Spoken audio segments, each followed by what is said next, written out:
we want to know a couple of behind-the-scenes secrets. Can you give us some of the secrets? I can give you whatever you want. Ooh, I'm out of contract. Oh, out of contract. He's Yes, ready. see, this is the thing. You got to get the Bachelor contestants, but like A year out. A year out after is they're... when, we're clear.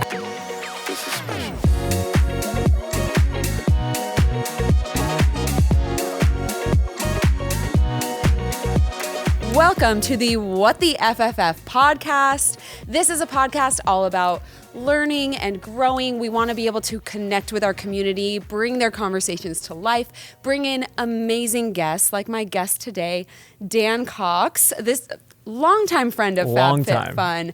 I mean, how long have we been Probably hanging out, working together? 4 or 5 years now. Back in the FabFitFun live days. Yeah. For those who remember Facebook Live. Yes. Way back in the day. Throwback to FabFitFun Live.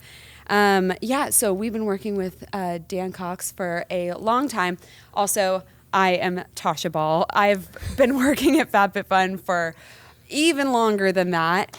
That's right. I was supposed to remind you to introduce yourself. myself. And I failed. I apologize. She started early. It's okay. It's okay. We made the introduction happen. So, Dan, we might remember you from season 9 of The Bachelorette or season 2 of Bachelor in Paradise. The best Bachelor in Paradise. Right. And Yeah. we'll get into questions about that in a second. But these days, you are, no longer just a reality star. Now you have a whole bunch of different businesses, one of which being Wellthy, which is a supplement wellness company. And I thought you were saying he's in the business of being wealthy. Oh, I didn't know his I would enjoy that. Yeah. yeah, that's the goal. I was like, wow, that's awesome. That is the goal, but also, rich in personal wellness, definitely. Correct. Yes. And so we're going to get into all the questions about that. But I also want to congratulate you because you are, I don't know if it's newly engaged. You're probably about to get married, right? We're about to get married. End of September. Yeah. Yes. We got Nice. engaged November of last year. Congrats. So, Yes. yeah. So a little, I'm going to expose myself a little bit. I did a little bit of, is it called recon? I did a little bit of recon. Research. I think they And- call it creeping. Yes, I did a little bit of creeping. And I looked at Natalie's Instagram and I saw a post that she did of a wedding dress. You had commented on it and you said, am I not supposed to see this?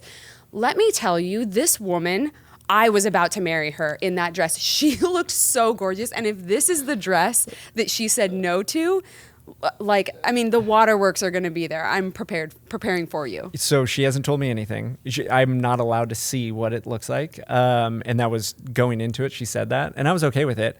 So she went wedding shopping for probably 3 different times. Mm-hmm. And every time it was phone was hidden. I wasn't allowed to see any of the photos. And then so when she put that one out, I'm like, oh my God, this looks amazing. And then it was this is the one I said no to. I'm like, It was so it was so stunning. I can't even tell you. I lost my breath for a second. But congratulations to Thank both you. you and Natalie. I'm very, very excited for you. Can't wait to see the pictures. Clearly, I will be doing some, double creeping on that. Double creeping. we'll take the extra engagement. We appreciate it. Yes. So we were talking to our community and we asked all the questions that they have about Wellthy. And about wellness really in general, because I think everybody, obviously wellness is always a hot topic, but it's different trends that are coming up. But it's obviously core to who we are as people. So we have lots of questions about that. But they were really bringing up The Bachelor and The Bachelorette.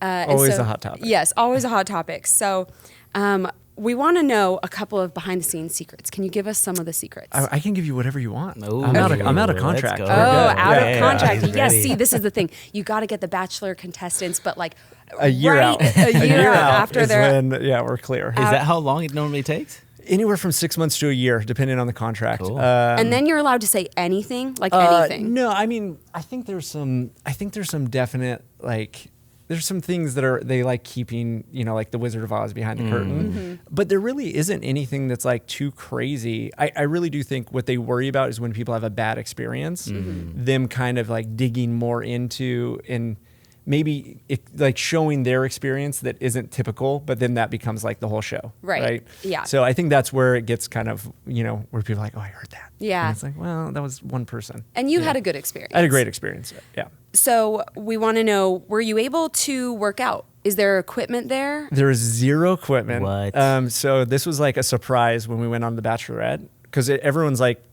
in shape. Like you have to, I mean, you're getting ready to go on TV. So most people are getting in shape. And then we show up and there was zero equipment. Wow. So in the mansion, there's like a hill in the back that we were literally grabbing boulders and like running up the hill with, and then just doing like outdoor, like prison style workouts, like push-ups. Get like a workout buddy and just like, hey. We all kind of like. Were you like training each other? Yeah, kind of. Because it was like, there's nothing else to do. Grab when you're a at the boulder. mansion, there was so much downtime. So it was literally just like, what can we do just to keep busy? And a bunch of dudes, like bunch of with just the testosterone. A bunch of meat running around a mansion. Yeah. And then what about like, as far as eating, do you have control over your diet, or is it just whatever they give you? No, so you basically get to choose what. So Bachelorette and Bachelor in Paradise, two totally different experiences from that standpoint too. So in the mansion, every morning you wake up and they would literally just be like, what do you want from the grocery store? And you had to cook your own food. Oh. Unless there was something going on. Like if there was a date or event or something, then they would bring in, it would be catered.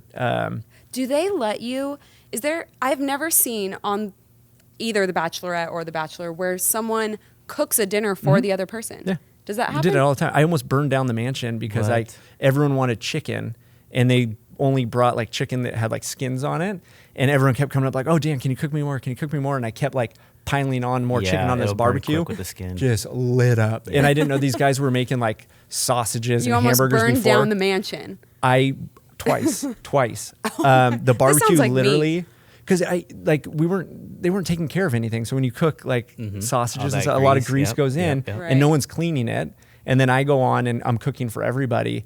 And the first barbecue went up and it destroyed. They had to bring in another barbecue, and then it happened a second time. Why weren't these killed in the the bloopers? barbecue. It should have been. I have pictures, but yeah, then they took away the barbecue and were like, no more barbecue. Like you almost You burned lost down your the mansion. barbecue privileges. I screwed it up for everybody, and I don't know if they ever brought it back after that. They might not have, but Yeah. but I also want to know, could you opt to like make a dinner for the actual Bachelorette? Like Desiree was your Bachelorette. Could you have been like, I don't want to go to dinner, I want to make her dinner? Because that I would be like, I brought that's like the guy. Just take him to the finale. Yeah, I brought like I like asked production if I could bring a pizza for one night. I think I did cute. that. But yeah, I was like, there was so much in in the Bachelorette. It did feel like we were behind the curtain. Like we didn't know what was going on. We didn't know what was okay to do, what was not, what was allowed, what wasn't. So it was a lot of like figuring it out. And that's why Paradise was so much fun, is because it wasn't everyone's first rodeo. Right. We'd all been in it before. And it was much more like there was no behind the scenes. You're living with production. They're all kind of interacting with you. And so it was a lot more realistic / like fun for that reason. Yeah. So we have a question from a community member, AP Quiroz. I'm so sorry if I got that name wrong. She's really popular, by the way. Quiroz asked how much of the Bachelorette / Bachelor in Paradise is scripted. So zero scripted. There's like zero scripting. The only thing I would say and it's not even like forced. You get asked. So if I ask you a question, right, and so producers behind the camera, they're asking a question. The audience doesn't see that producer, obviously, but you have to restate that question or else it doesn't make sense. Right. So when you restate that question, so is there, there actually isn't, and you're saying something that you may not normally say, but you have to reiterate state the question in your answer. That's the only thing that you could say is like, but it's not scripted. It's just, do you have to repeat? Do you repeat your responses a couple of times or just one take? Just one really? time. Yeah. Okay, that's kind of surprising. The amount of footage they have is mind blowing. Like, so every day we would sit down with the producer for at least an hour on a one-on-one. Like, so they're behind the camera. You're getting interviewed about the Bachelorette or on Bachelor in Paradise. You're about situations, right? What's going on? Who's doing that? Why are you not happy with that person? That is all being. So think about that on the Bachelorette, there's 26 guys to start. Jeez. An hour a day, right? All that footage plus all the community time and then the separate interactions that are happening. It's just, there is the editing team's just got to be going insane. Yeah. And that's why, especially in the first episode, I think it takes so long. Like that first night, I've heard you'll see them. They're walking out at the end. Yeah, sunset. In the or sunrise. Sunrise, crying or whatever, you know. You're just crying because it's such a long night. And you're like, Right. just go home. Well, that brings me to my next question is, what about like mental health? How do you handle like the stress and the late nights and the drinking? I think I'm a little like I took it as like an experience, and so like anything that happened, even if it was bad, it was like this is just like, I mean, we're pretty grateful that we're being like paid to be on a beach, you know, and hanging out in Mexico for a month. That sounds awesome. So like I always like I have a pretty good way of reverting back and just kind of having perspective, but I mean it's tough. Like a lot of the late night stuff, especially if you're doing interviews late night, like you're delirious, you may be a little, you know, had a couple cocktails, and like you kind of like there was definitely mornings where I woke up and I'm like, oh man, I said that on camera. Like, I don't know if it's going to air or not. Like, you just don't know because you're filming so much that it's really hard to identify like what's going to be aired. And I think if you overthink that, that's what causes people stress. And then they also, they become not themselves, right? You become a character if you're trying to be somebody because you're overthinking everything you're saying on TV, you know, like, For sure. everyone's going to see it, but you don't know what part they're going to see. I mean, I think about even like, everybody's had that moment where you went out for whatever, for your birthday and you drank, and then the next morning you had a late night. The next morning you woke up and you're like, oh my God, like what did I say? Who did I text? Like what photos did I post? 100%. And then it's like just the most extreme version of that. Now And imagine that being documented. Right. Exactly. And then everyone gets to re-see, you know, what you did. Right. And that's why I think a lot of it is, it's so under a microscope. There's so many things in our everyday life we would never, like there's things you wouldn't be proud of. Like, I shouldn't have cut that guy off. I shouldn't, you know, like just things that happen where if that was on TV and 5 million people saw it, you'd be pretty embarrassed. Yeah. You know, so it's like, everything you do see, you got to take it with a grain of salt. Like it is a moment in time of something that happened, and that got edited into the show. Yeah. So did you struggle at all with like being off of your routine and any of that, or was it just, this is the experience, it's a moment in time? That's how I took it. Yeah. It wasn't like, I mean, because you had no option either. You're Right. like, you signed up for it, you're here. Paradise was a lot more easier to do. I mean, you wake up and you're looking out at the ocean. We didn't have cooked food, so we had full, kitchen staff like doing all the cooking. That's Yeah. awesome. So like you'd literally wake up and like coffee, hash browns and eggs. That's and, awesome. I mean, it was pretty cool. Paradise so it's hard has to be great. Really, yeah. that should be the goal. Yeah. If you're not really vibing with The Bachelor or The Bachelorette, Just- your goal should be get me to Paradise, which it probably is. I kind of feel for that everybody. that became a thing. For Like once they sure. weren't like realizing they weren't going to end up with someone, they were just like, okay, if I can be crazy, then maybe they'll put me on Paradise. Yeah. But yeah, I mean, Paradise was a way better, at least for me, it was a way better experience. Like I said, it's just, we knew what we were getting into. Right. It was more realistic with the amount of, men and women. It wasn't 26 guys looking at one girl, so it was a great experience. Last question about The Bachelor. Or Bachelor in Paradise is, you mentioned pay, getting paid to be there. I won't ask you exactly how much, but I'm sure people are wondering, is it like comparable to what you might be getting paid in the real world? No, I mean, so I think everyone's different, to be honest. There was one person on our seat they really wanted, and she didn't even ask for pay, but she asked for like some crazy other thing, like having a keg there every day. What? Like it was Wait, like she had some didn't wanna writer be- demands. It was They like didn't it was wanna like be it was like paid? if you want to just brown M&Ms, only. It was like Love it. so like if you are a person they really want, like they'll bend over backwards for you. Yeah. But there is like I think it's known there's stages in pay, right? So your first time you're on, there's no pay. Like so, Bachelorette, Bachelor's no pay. Got it. Then the next time you're on, I think they're required. I don't know if there's anything around like the unions requiring it, but we get a daily stipend. And then I know people that have been on multiple times where that increases. Obviously, if you become the Bachelor, Bachelorette, that increases more. Right. So yeah, I mean, you just daily stipend, but I mean, you have no expenses either. You're Yeah, very fair. yeah. All right, so let's dig into some of these wellness questions. First, I just want to know a little bit about why you founded Wellthy and a little bit of the background on that. So I was in the healthy beverage business a long time ago, and got recruited out of it actually into the wine business. I had The unhealthy. I was going to unhealthy, say it went yeah. from healthy into the Unhealthy, different kind. yeah. Hey, healthy to me. Love But the wine business was fun. It was, it is really an agricultural business, which it's Yeah, a lot of makes people sense. don't think about that. Sure. So it's unique in that standpoint. But I really missed like health and nutrition. I had a buddy who was opening up nutrition stores in Texas, ironically, and I picked his brain a little bit about what he was doing. And so I decided, without any retail experience, I was going to open up a store. So I started opening up retail nutrition stores.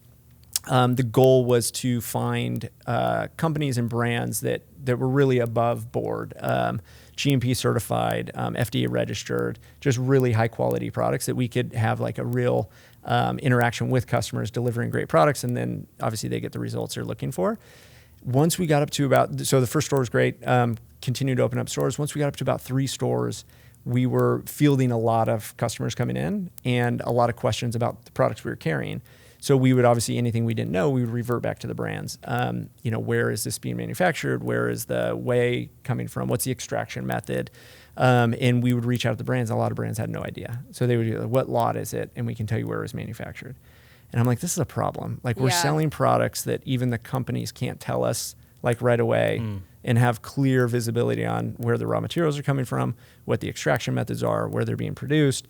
So I was like, this is a big problem. So I started basically building relationships with raw material suppliers first, so individual nutrients, and then with actual manufacturers. And what I found was the whole industry, and the supplement industry gets a lot of heat, but the food industry is the same way. There are co-packers that produce products. Those co-packers are incentivized to go source the cheapest materials they can find. Sure. Same thing in food, right? So then they can come back and say, here is the cost. We can do it cheaper than anyone else, right? Right. And that's how they get the business. So they're incentivized to source cheaper products. So I kind of spun that around and said, what if I bring the raw material suppliers to the manufacturer and I dictate that? And that's how Wellthy was born. So we started, finding the raw materials we wanted to include, working with compound pharmacists and scientists in the manufacturers to create these blends. And Wellthy was born out of that, and we had full visibility on everything that was going on. So we started selling in our stores, and then it started picking up outside the stores. And then 2019, we closed and sold the stores and been focused full-time on Wellthy and spreading it nationwide. Yeah, that's awesome. That's and you were just telling me about a big change that you made. Yeah, huge rebrand. So especially the FabFitFun community, we've been a long-time partner. So I think we started with FabFitFun in 2018 when we really first started the brand.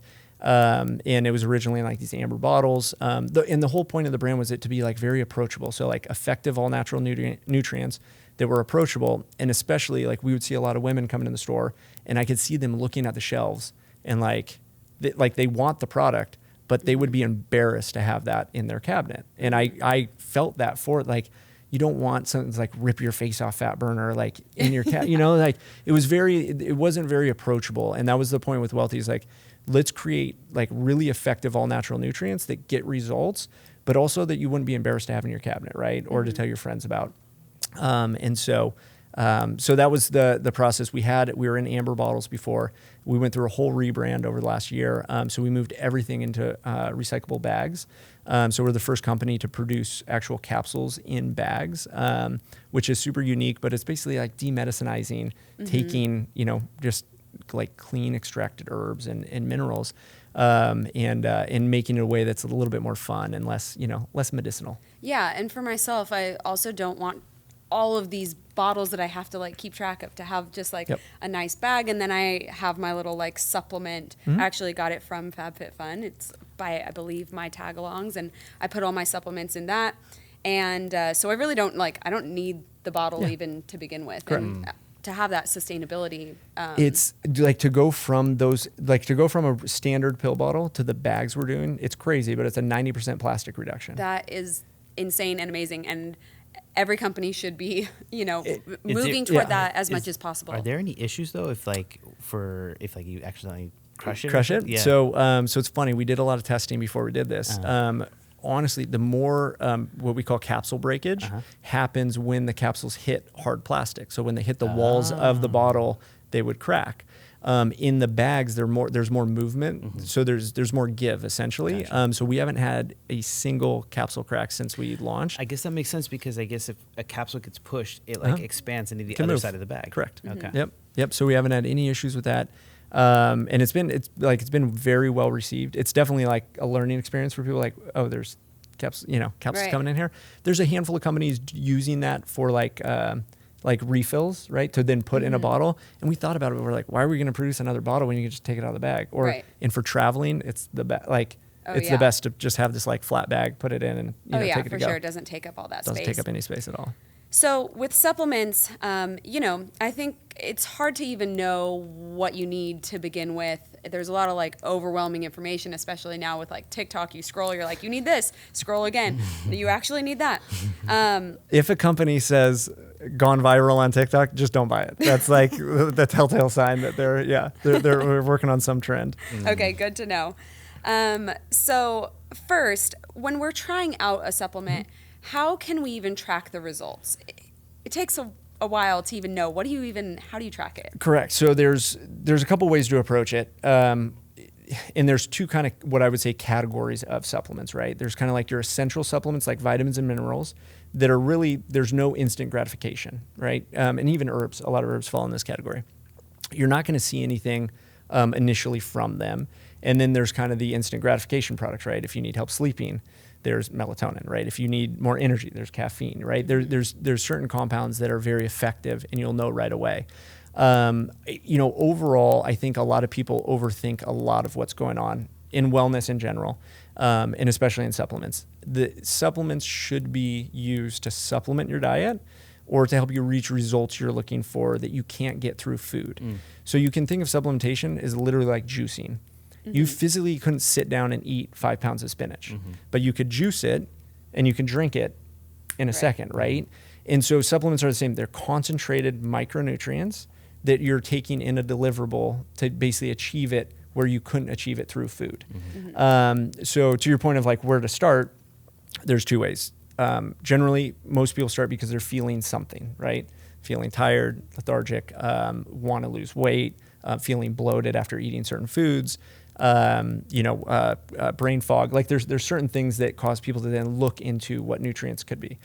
And then it's kind of trial by error for a lot of them. There is a lot of good research out now where you can kind of identify a lot of those things. The other aspect is doing blood work. A lot of people, especially in like the scientific community, they put a lot of weight on blood work. Like go get your blood work. The problem with blood work is like taking a photo. Yeah. It's a moment in time. It's not the end all be all. Right. It's just because your vitamin D levels are low one day doesn't mean you're going to be back up the next day, right? So I think it is good to know, and it's good to do, every 6 months or once a year just to kind of get a baseline. But at the end of the day, it's really like what you're feeling, and the first thing to look at is your diet, and then the next thing to look at is what concentrated nutrients will help achieve whatever results it are, or whatever whatever ailments you're looking to kind of help out with, right? And then from there, it's deciding which one's going to work best for you. Yeah. And then how long should you try out a supplement before you say, this isn't working for me or this is working for me? Again, it's very personal. It's very, like every situation is different of what you're looking to do. And it's similar to food, right? You've eaten things where you're like, man, I shouldn't eat that again, right? Me every day. Yeah. You've eaten other foods where you're like, the next day you just wake up and you're like, I feel great, but you really don't think about it, right? So it's one of those things, like it's all personal and it's all based on, again, what you're looking to achieve. From my standpoint, like if you're looking at nutrients and like where should I start? If you don't know how you're feeling a certain way, again, start with diet, clean up the diet, eliminate as many processed food as possible, stick to healthy vegetables, fruit, and meat, and then start incorporating a multivitamin. A multivitamin is going to just seal in all the nutrients you're missing. Our diets are not perfect throughout the day. And so that'll help basically kind of seal in the gaps of things you're missing. And that's a good baseline to start with and see how you feel on that. We obviously have a multivitamin. There's plenty of options, but finding a multivitamin that fits what you're doing, we include like hair, skin, and nail support too. So it kind of gets an added benefit where you actually can see results on top of like, oh, I didn't get sick this year. I was taking my multivitamin every day, right? So there's a lot of things that you'll find out after the fact that you look back on and are like, oh, I guess it worked out for me. And is your multivitamin, is that like your best seller, would you say? Not necessarily one of our best sellers, but it is a really effective product. It is a combination of a multivitamin with a hair, skin, and nail complex. And the reason is it's for people to take a multivitamin if they don't see any results, which again, it's keeping you from being sick. It's keeping your energy levels up. A multivitamin, all the basic like vitamins and minerals, they're precursors to how your body functions, how your hormones operate, how like your mental, like everything. And so it definitely isn't something that is instant gratification, but we include some nutrients that do help out. And all of a sudden people are like, oh, my nails look great. My hair is like thicker than it's ever been. And so it's obviously like a good reason to, you know, continue taking your multi. Right. I'm just now realizing that I've been taking a hair, skin, and nail vitamin for probably like the past 2.5 years. And I, knock on wood, but I have not gotten sick. But I wasn't attributing it to that. I was more so attributing it to like not being around people a lot. Could be both. Yeah. But no, that's true. So a lot of those products will have, you know, a high amount of B vitamins. B vitamins are, so B, magnesium, and D are kind of the 3 vitamins that almost every American are deficient in, both from a diet standpoint and like our energy levels. We're just not consuming the foods that contain those. But your B vitamins and magnesium are like your body's first source of fuel for like everything. So you're using them, you know, very quickly. So yeah, hair, skin, and nail, like when you think about hair, skin, and nails, those are things your body's basically like replicating, right? You're growing where the rest of your body isn't really growing, I right? wish it was growing more. Listen we can up. help out with that. So yeah, we'll have to transition you on to the Wellthy Her Multi. But yeah, that's a great example of like taking a product that you are getting additional results from is always helps you stay consistent with it too, right? It's very hard to continue taking something if you're not feeling like you're getting anything out of it, right? Even though with a lot of, you know, vitamins and minerals you are. Right. So adrenal and cortisol balancing is a hot topic right now, and the Wellthy Revive supplement addresses those concerns. And it has a number of natural ingredients. One of them is ashwagandha. And so just curious, what are the benefits of ashwagandha? And an anonymous member asked, are there any negatives to taking it daily? So benefits are huge, right? So ashwagandha has been used for hundreds of years, not centuries. A root herb. It is very effective at balancing out cortisol levels. So it's been shown in a number of studies to help reduce your cortisol output. So essentially, when you get stressed, your pituitary sends signals to your adrenals. Your adrenals release cordyceps. Cortisol. That's another Taking product we're me talking about. to, wait, what's the show? Bill Nye? The Last of Us. No, The Last of Us. of Us. Anytime someone says cordyceps, Cordyceps it gives me like the craziest They vision are of... unbelievable. I don't even know what cordyceps are. So it's one of the craziest mushrooms. Very, very good for you. And they use them very effectively in telling that story of the spread of it. Yeah. We can get in that. That's another. That's a whole nother topic. Right? Okay. But yeah, your cortisol levels will increase, and that's what causes you to stress. And so by taking ashwagandha and taking it consistently, you're going to help reduce those levels. And so when you get that kind of stress indicator, it will keep your cortisol levels from basically elevating. That's a quote unquote like stress management tool, right?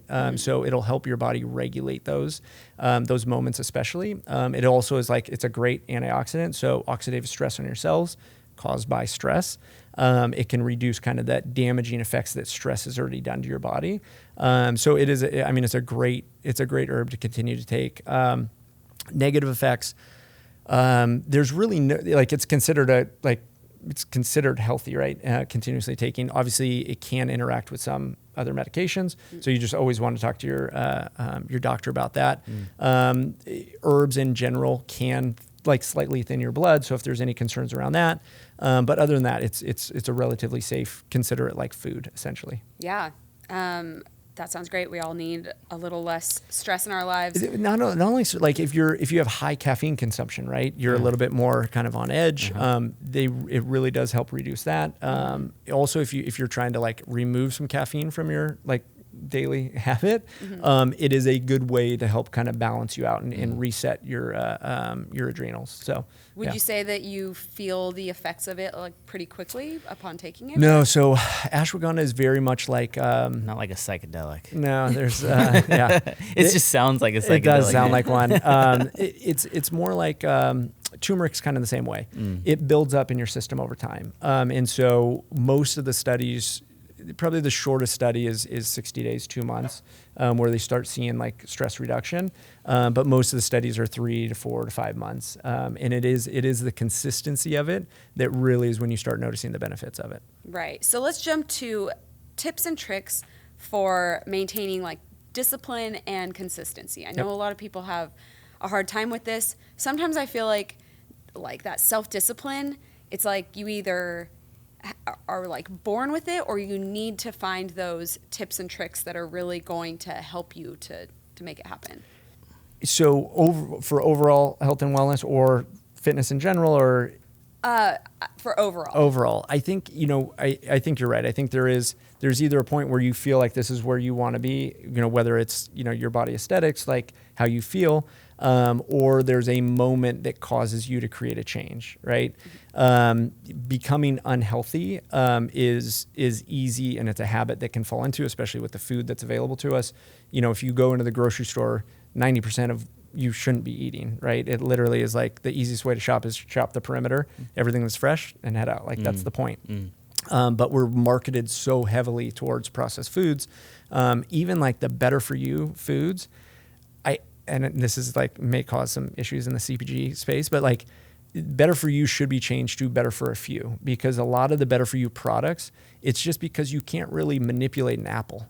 Like you can't manipulate meat. Like, so food companies are looking for ways to create things that are better for you, but it's processed food that we found a better way to process, right? Or using like clean ingredients, right? And they're really marketed towards like a small subset. And so like a lot of the plant-based meats, there is, I think only like 5% of the population is actually vegan, right? But that is seen as like, that is the healthy way. And it's a way of kind of recreating and making you think like, oh, these are healthy habits I need to take. So I think a big thing is blocking out a lot of like the marketing that is going on in the better for you and healthy space, and really looking at like what you want to do. Like, what are you trying to accomplish? And if it is just being healthier, having more energy, like eating the right foods, like staying consistent with that. But a lot of times it takes a trigger for people to feel that motivation, right? Like they have a wedding coming up. They have something to look forward to. They had a moment where they, saw themselves and like, how did I get here? I used to be here. Saw an old photo, right?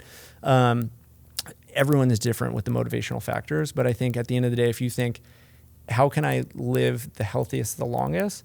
Like that is a very good point to start. And then finding a way to trigger change is another way. And so, again, not to fall back on supplements, but like there are certain supplements take to help trigger, to get your mindset, to see results.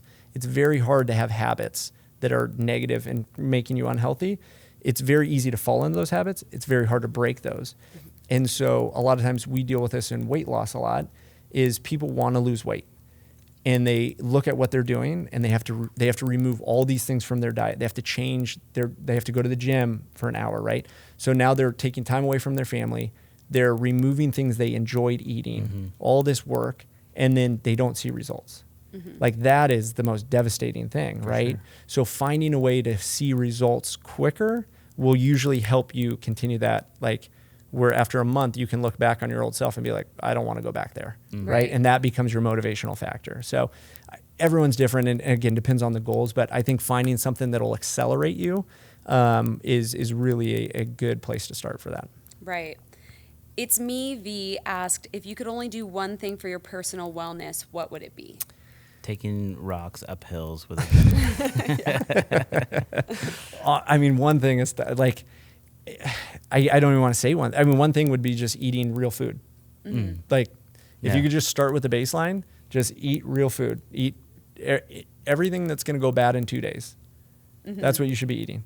Like, yeah. And that is a great place to start. And it's easier said than done. Like it's difficult, especially with how we're go, and we need things on the run. That would be my first. And then for number 2, close second would just be move every day. Move your body, whatever that is. Get that step counter going. Just going on walks. I started doing it during COVID. I was not like a go on a walk type of person, but because the gyms were closed and all of that, I started going on walks. I saw more results from just walking around the neighborhood than I had seen in a really long time. it's crazy what just a consistent movement can do. And that's like, so walking would be like low steady state threshold. So you're in kind of a fat burning state, which also is good for energy. Like there's a lot of things that come along, but if you're sitting all day, I mean, think about it, you're sleeping for a third of the day, right? You're laying down. And then if you're sitting for the other third, like what are you doing to like get your body in motion? Like as much as you can move. So whether that's walking, running, getting to the gym, getting to classes, classes is a great way too. Like the community is something that can help motivate you. Like doing stuff alone is a lot harder. Yeah. So and our members really love the aspect of community. That's what they get when they're, in the community threads chatting with one another. And so, I encourage anyone who's listening who is in our community that feels like they might need that extra motivation. Think about the joy that you get from that, from the community threads. And you can also find that in, a workout class. And I hate to say this, but there really is no excuse anymore. Like we even during COVID, we started doing live workout. I think everyone started doing live workouts during COVID, but we did it as well. Yeah, we had like a reason to, and so did you, right? Keeping the community in motion. But that was the whole idea of like, okay, gyms are closed. Let's keep people in motion. We still hold workouts twice a week, like live workouts. So and they're free. They're free. Right? They're on Wellthy. Like I'm Wellthy Instagram. You can check out. We have a schedule. We have hundreds of workouts from the past. So just turning on, getting 20 minutes in. But that community part, the reason we still do the live is like people love joining on together and it keeps them accountable. If you have a time, and that's why like even all the fitness trends of like, spin classes and, yoga comes in and out and all these things, it doesn't matter. It's like, it's getting people together. Like we love the tribal and it holds you accountable. Like if you have to be somewhere to do this workout at a certain time, you're going to be much more likely to do that than if you're like, I should go lift those weights in the corner of my house, right? For sure. So. I have a very hard time getting myself to go to the actual gym because there's no specific time that I have to be there. There's no specific time that there's no accountability. There's no length of time I have to be there. And there's also like, I don't have to work very hard when I'm there if I don't feel like it that day. But if I go to a class, there's a time I have to be there. I'm going to, You're going to look how everyone else is pushing themselves and like. Yeah. So it's like, I agree. I love, like that community-based type of workout. You were talking about trends, and I want to ask you, what do you think of fitness and wellness trends like Ozempic? Ozempic. Do you know the theme song? Ozempic. No. Is there a theme song? It's like, you haven't heard the commercials? No. I'm not going to get it. I'll let you guys do it. It is, I think my answer may surprise you. I'm all for anything that creates change for the good. Okay. My only concern about things like Ozempic, right? It's a pharmaceutical weight loss drug. It's essentially, it's the way I understand it's mimicking a hormone, right? It makes you feel full. The second you stop Ozempicing, your hunger comes back, right? So it isn't, I know people are getting results from it. They're losing weight, which is, if that's for health reasons, that's great, right? But the problem is once you stop that, right? What happens? Everything just reverts back. So it's not really helping create lasting change, which I think is it's a concern. But again, if you need something motivational, I hate saying it, but we have our sweat thermogenic product, right? It is a way to jumpstart your metabolism, to decrease your appetite naturally, like with capsicum, it's a pepper extract, and help you see more results quicker. And that's why we produce it, because it's one of those products that will help you continue results. With something like Ozempic, it is very much a why you use it. I don't know from what it's causing. Like it's a type 2 diabetes drug, right? So like for the people that actually need it, that have type 2 diabetes, right? I know that's causing some controversy, but I always fall back on, if something isn't going to continue long-lasting results for the positive, it's probably not worth it. Like anything that is easy and short and instant gratification that doesn't move you in the right direction for the long haul is probably not the best thing. So what's your take on Ozempic? Right. I mean, sort of similar. I think some people, may need it. And I'm all for, like, if you need it, I want you to have access to it. I know also, like, there's no shortage of, supplements. Correct. So it's not like taking anything away from anyone. But yeah, I don't know. I don't consider myself an expert on it, but I think my thing is always you should try to do it the most natural way that you can. I think it's also that instant gratification thing that we're just very conditioned to that Correct. now. So I think with everything in our life now, we just kind of expect that like immediate results. Yep. But, I don't know. I've had my own hormonal imbalances. And, I took progesterone for a month to like kickstart that, that hormone within my body. And it really got me back on track. So I definitely don't want to say I'm like against people using something that would help them get more balanced out. For sure. Yeah.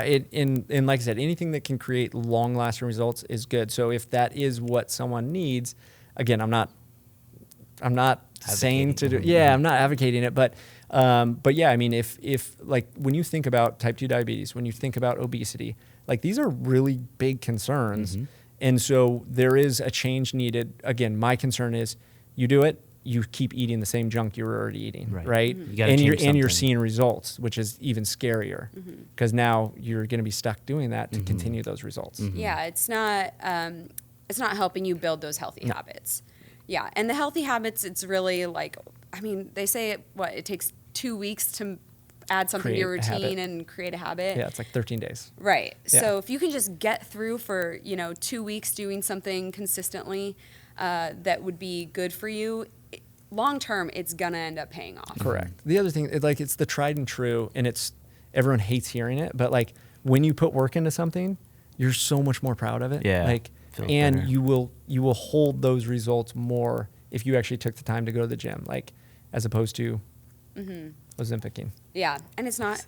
I can't imagine it's gonna like make you live longer or anything like that. Yeah, I don't know the long-term studies on it, but it is one of those things. Like again, if you really want, if losing weight is it, like create the change to help you do that first. The quickest option is usually not going to be the best. So Yeah. So what about, your wedding is coming up. Are you changing anything like within your own routine to really like amp it up? I don't like, so same thing. So when COVID hit and the gyms were closed, I always run. I've done triathlons for a long time, but I really like just started running because that's all I had. And I got really like geeked out into it. Same. And I got like motivated to like, I've never really like pushed it. And so I did Chicago Marathon last year, and I was like low key. I was like, I really want to qualify for Boston. Jeez. And so I did it. And so now I got Wait, you like qualified for qualified for Boston. Crazy. But That's so absurd. It's I hope people understand how the qualifications to qualify for Boston are absurd. it is kind of crazy. I didn't know if I was capable of it, and so I hired a running coach because I was like, I really want to do this. Yeah. And I want, again, accountability, right? Like I had someone giving me on my watch every day, I have a workout to do. And so I kept asking him like, do you think I can qualify for Boston? He'd never tell me. He didn't want to put it in my head or anything. He was just like, keep going. You're on a good path. Anyways, so then I got really geeked out into that. And now that's in 2024. So you qualify. Nice. Yeah, you have to wait a little while.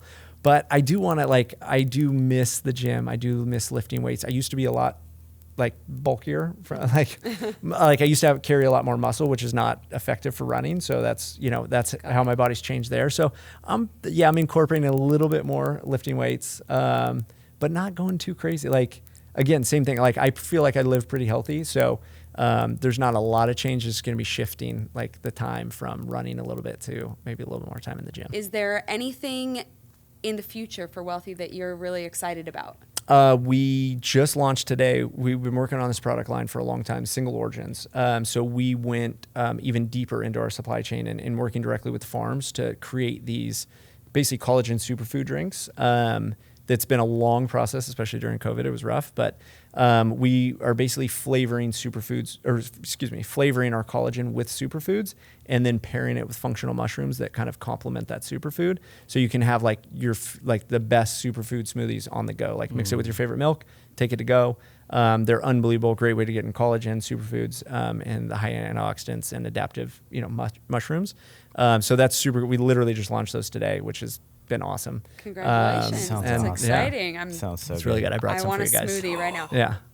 So we got them in the back. I'm excited. Yeah. Well, perfect. Thank you so much for joining us. This was so educational. I feel like I learned a lot. I feel way more prepared to pick out my supplements. And we're so excited you're getting married, and I know we'll see you back here again. Thank you for having me. If you're listening in, make sure that you like, comment, subscribe, tell us what you loved, ask us your questions. I'm sure Dan would be happy to answer them in the comments. And we'll see you next time. Thank you guys. And now we just like dance it out. So this is the hot mic finish. Yeah, It is a exactly. hot mic finish. This is where we try to coax the real Okay, dirt. so and tell then me really, Bachelorette was scripted, wasn't it? I knew it. I knew it was the whole time. scripted. Sorry, guys. Well done. That was awesome. Awesome. Yay.